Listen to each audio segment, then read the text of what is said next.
Hello, USA! Welcome to Free or D, that's Live Free or Die. I'm your host, Sean, avenging America, one podcast at a time.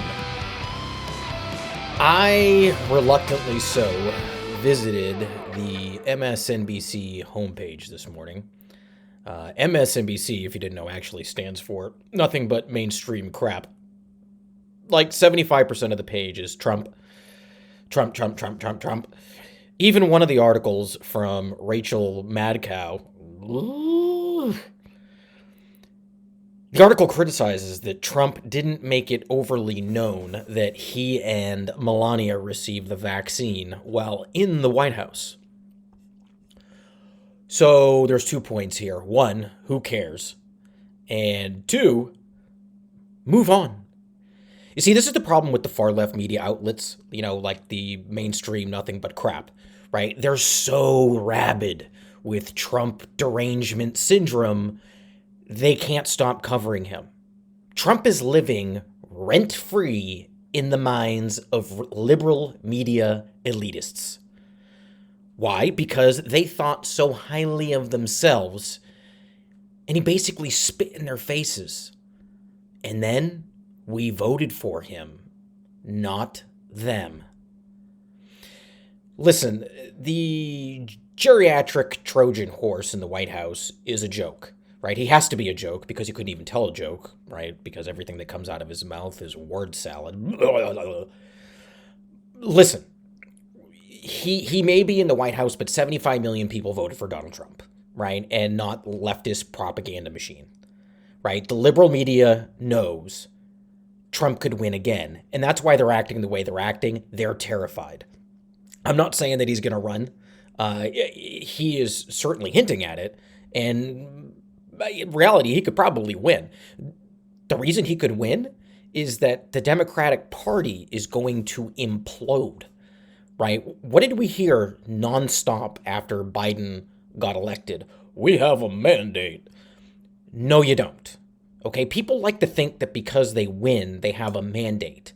You don't. You have a mandate when the overwhelming majority vote for you, right? Ronald Reagan had a mandate, right? Basement Biden has no mandate, right? So now they go nuts right away, signing executive orders that 50% of America, right, doesn't agree with. They don't want.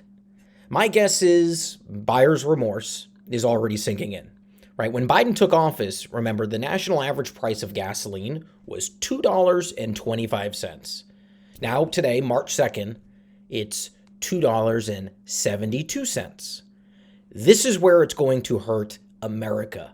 It's going to hurt big. Most of us buy gas every week, especially, the farther you get outside of the city, right, where you don't walk to work and pick up Starbucks on the way. Gas prices take money out of the pockets of American workers every single week. More money for gas, less money for food, right? And everyone that during the Obama presidency said, oh, the president can't control the price of gas. Well, you know what? Biden has just proven that you can at least influence the hell out of it, right? No pipelines, no permits, no money for you peasants.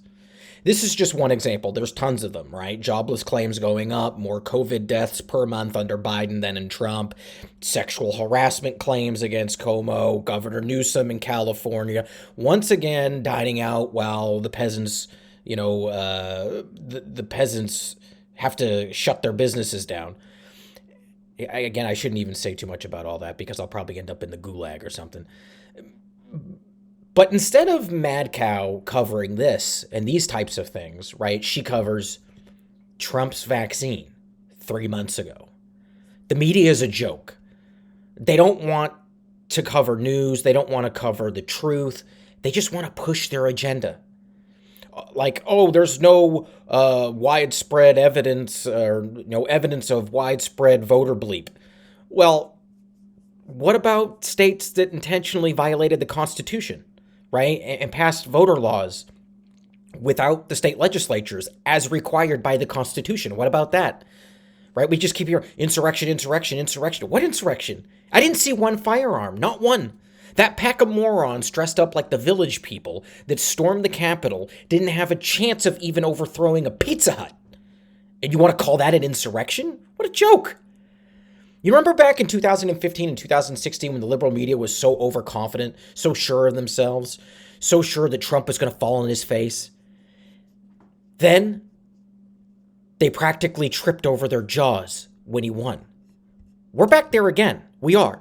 They're going to underestimate the power of the movement. Not just Trump the man, but the MAGA movement. Because that's what it is.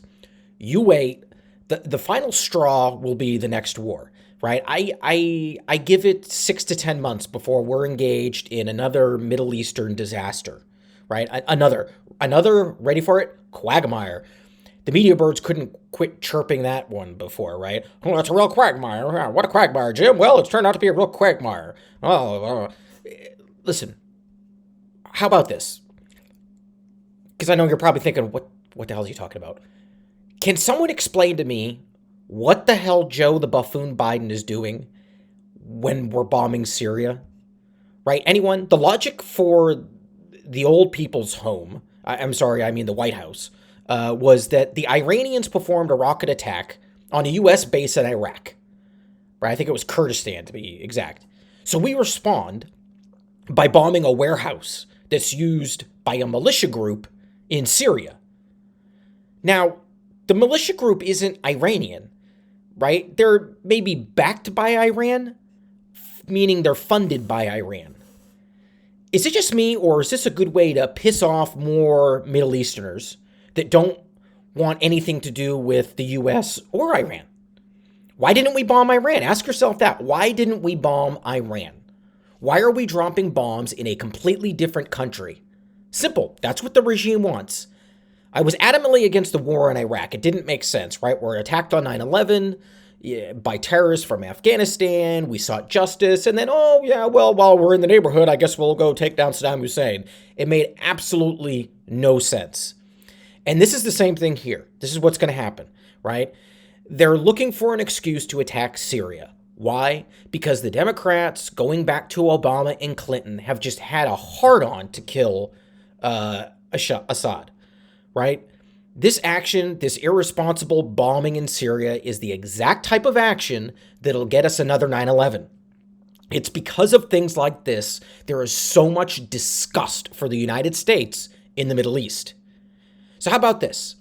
Unless there is some atrocity, right, like when Obama let ISIS murder thousands and thousands of Christians, how about we just stay the hell out of it and mind our business? If you think we need to retaliate for the bombing of the base, then bomb something with the Iranian flag flying over it, right? Bombing a warehouse in Syria is just stupid, right? And it's only going to cause more problems. This makes us look irresponsible and too scared to direct an attack, right, at the truly guilty perpetrator. I know this isn't what a lot of people want to hear, right? But this is why, right? Because in the long run, people will come to miss Donald Trump. Trump didn't pull crap like this. All the talk we heard for months and months after Trump got in office was about how Trump couldn't be trusted with the nuclear codes. Trump was going to start World War III. And he ended up being a peacetime president, a true peace deal maker. Now we have a senile old man who probably doesn't even know we bombed Syria. He probably thinks he was playing Call of Duty with his grandkids. God save us all.